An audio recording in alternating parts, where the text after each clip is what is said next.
Hello, my name is Matthew, and it is a beautiful autumn day, and I decided to try to make a video talking about November by Flaubert.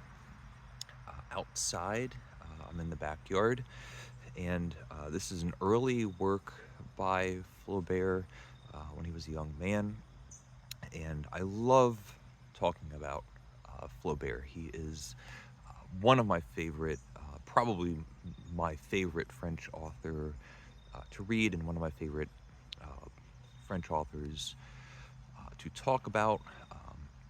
I have a long-term goal of making videos for his more notable, bigger novels.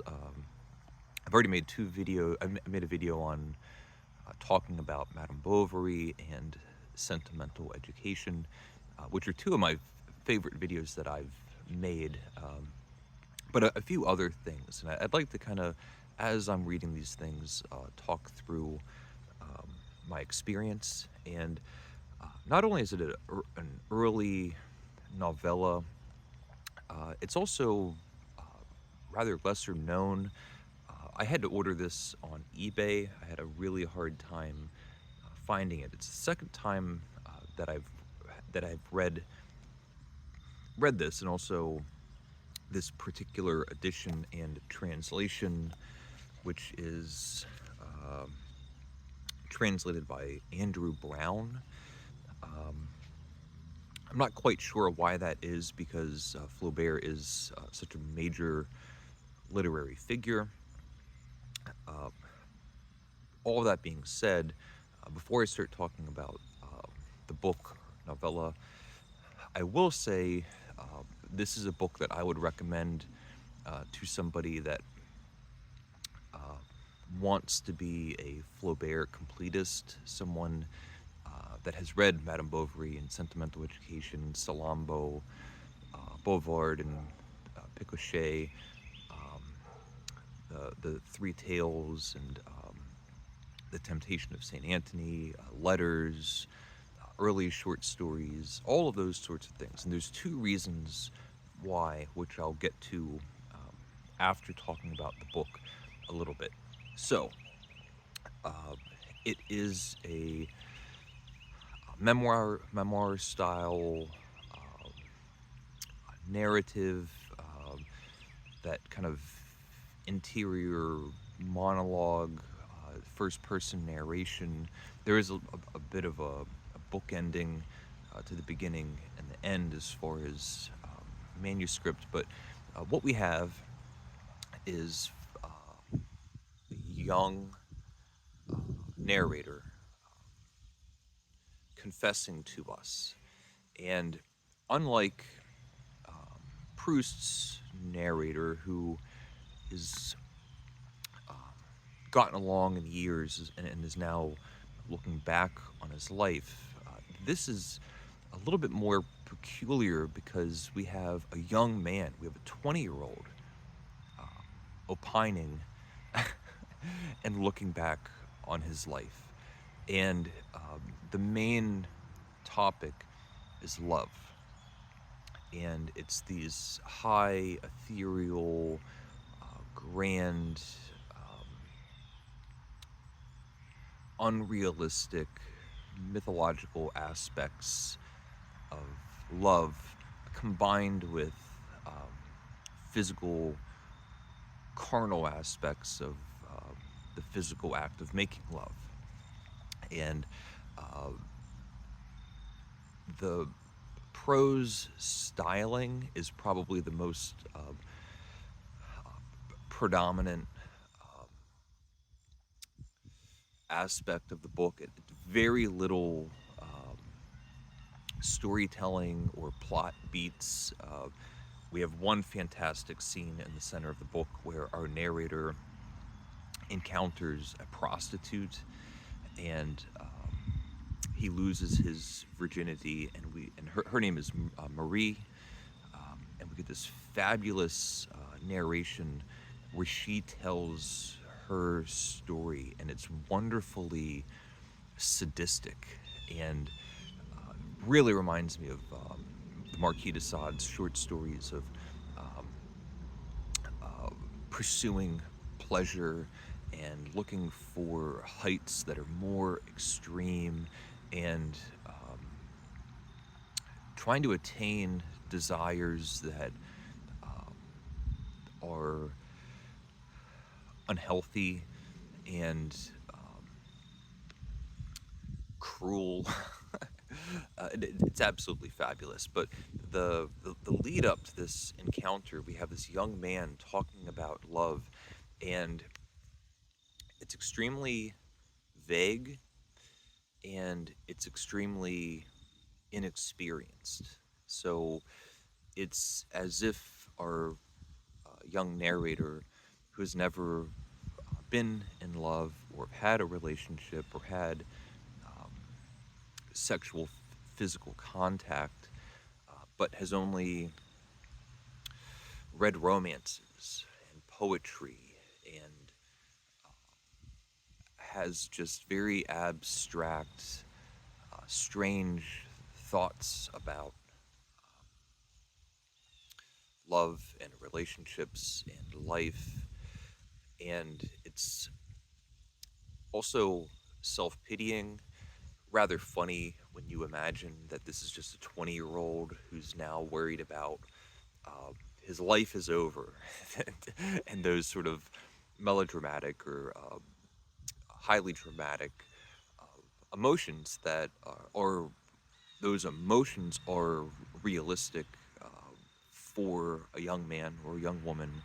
Um, the reality is not realistic, and then we get this kind of carnal episode. It's this segment in the middle of the book where Marie is now telling her story. And her writing style and her voice is also quite Flaubertian, but nevertheless.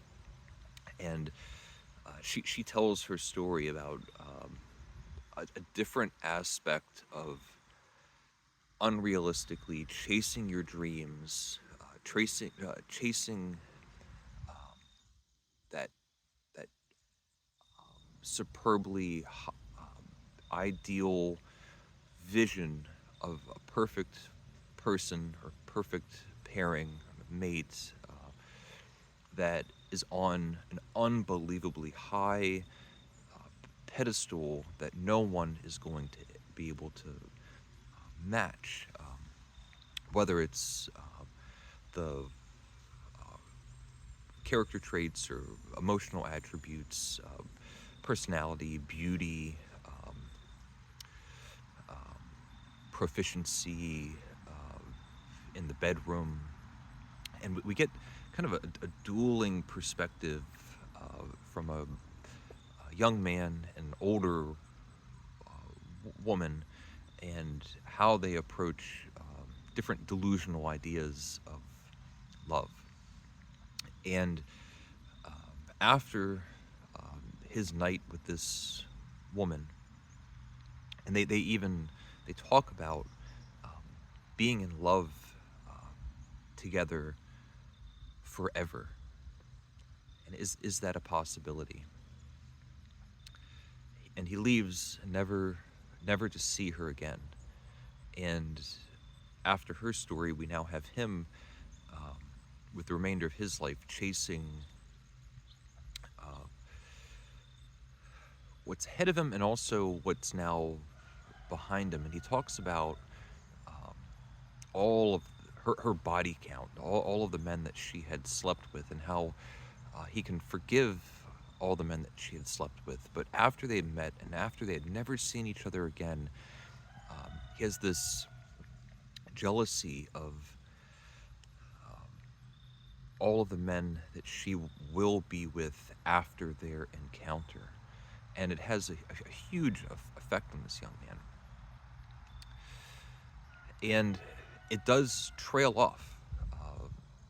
And we finally kind of get a wrap up of the story where it stops, and we have the narrator's narrator telling us what eventually happened with this young man. And the beauty of the language, the beauty of the language is unbelievably ornate and flowery, and there's a pleasure that you can see, and how every turn of phrase, every metaphor, every analogy, every phantasmagorical vision that can be used as an allusion to something even more undescribably beautiful is just employed and assaulted throughout this book. It is unrestrained. It is someone uh, writing a poetical, beautiful tract of language and emotion and vision and beauty, told through this narrative, which, other than the middle episode, is just an outpouring of beautiful and cruel and unhelpful and unhealthy, poetical, purple, ornate language. And I think I marked, this is towards the end of the book, and it's not spoiling anything yet. I might read the last line of the book at the very end of this video, just to give a warning of any sort of potential of ruination. But we have the author. The manuscript stops here, but I knew its author, and if anyone has reached this page after making his way through all the metaphors, hyperboles, and other figures that fill the previous pages, and now wishes to know how it ended, let him continue reading. We are about to tell him.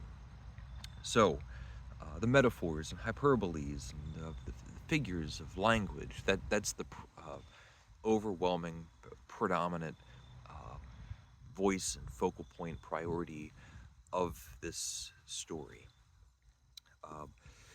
And I mentioned at the beginning two reasons why, for as much as I love this author, and also for as much as I love this book, it would be really the last on my list of recommendations.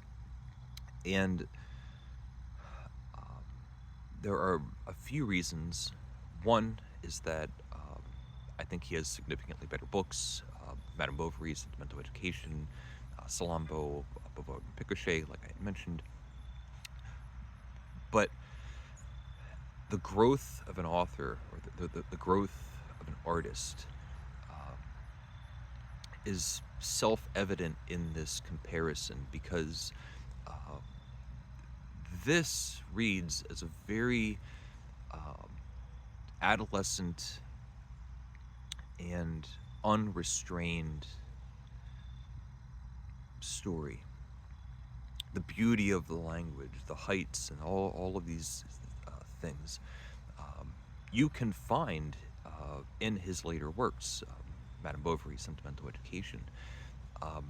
But there's a seriousness and a consideration to the story and what is driving the story. The language in those books are situated in a way to create drama and move the story ahead. This book feels more November feels a little bit shallower, a little bit more just on the surface. It reminds me of, in some ways, the beautiful language of Arthur Rimbaud, another French writer. That that register, this beautiful register, is enjoyable and impressive, maybe as a 20-year-old. As a 40-year-old, 43-year-old, I think, it's not quite as impressive. And Rimbaud died young, and his early works don't resonate with me as much. And since he died young, there's obviously no mature works by Rimbaud. Flaubert, we have mature works. The second reason why I think this is a book that I would recommend after a few other things is because how much potential, how many little glimmerings or big glimmerings of genius um, are found in this book, where I'm reading it and there's these fantastical images that remind me of the Temptation of Saint Anthony, and high melodramatic mythical cruel images that remind me of Salambo, and the narration of the prostitute Mary's story reminds me of psychological elements that could be seen in Madame Bovary. The dynamic between this young man and older prostitute, I can see connections to sentimental education, specific details, and I think um, Flaubert is a mighty chameleon. His major works all have stylistic differences that are employed for the specific use case of the story he's trying to tell. So Bouvard and Picochet has very different narrative voice than you would find in Salambo or his realistic novels, Madame Bovary or Sentimental Education. And it's a purposeful execution, perfectly executed by Flaubert, and it's utterly fascinating. Having just these different stories and styles and things that are under my hat that I can see in a young man's work, all of the amazing things that come after it, and it's almost indescribable. Um, I do want to read the last line. Uh,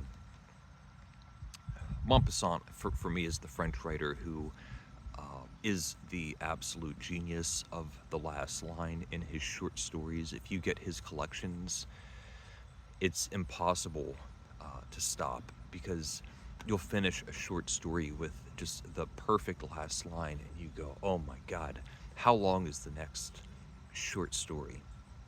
But our young man dies at the end of this, so spoiler. And I'll read the end of the paragraph and then the last line, which I love. Um, so it's the very end of the book, and it's also not ruining anything. There's certain authors or styles or genres where everyone's gonna die. If you're reading Thomas Hardy, if you're reading a Greek tragedian, everyone's gonna die at the end. So finally, last December, he died, but slowly, little by little, by mere dint of thinking, without any organ being affected, the way one dies of sadness, which will appear rather difficult to the people who have suffered a great deal. But you have to put up with it in a novel, for love of the marvelous. And here's the last line. Fantastic. He recommended that they carry out an autopsy, as he was afraid of being buried alive, but he strictly forbade them to embalm him. I just love it. So those are my thoughts on November by Gustave Flaubert, my favorite French writer.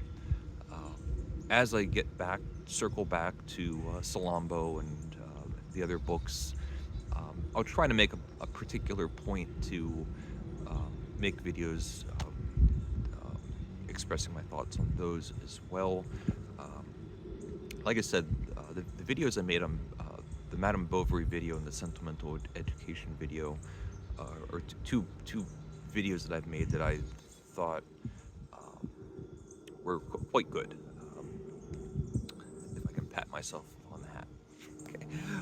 If you've read November, or if you've read anything by Flaubert, uh, if you kind of side on some of his more supernatural things or um, realistic or comedic, I'd be really interested to know. Thank you for watching. Please leave a comment if you would like, and thank you and take care. Bye. Right now, I'm reading The Tenant of Wildfell Hall by Anne Bronte, if you're interested to know.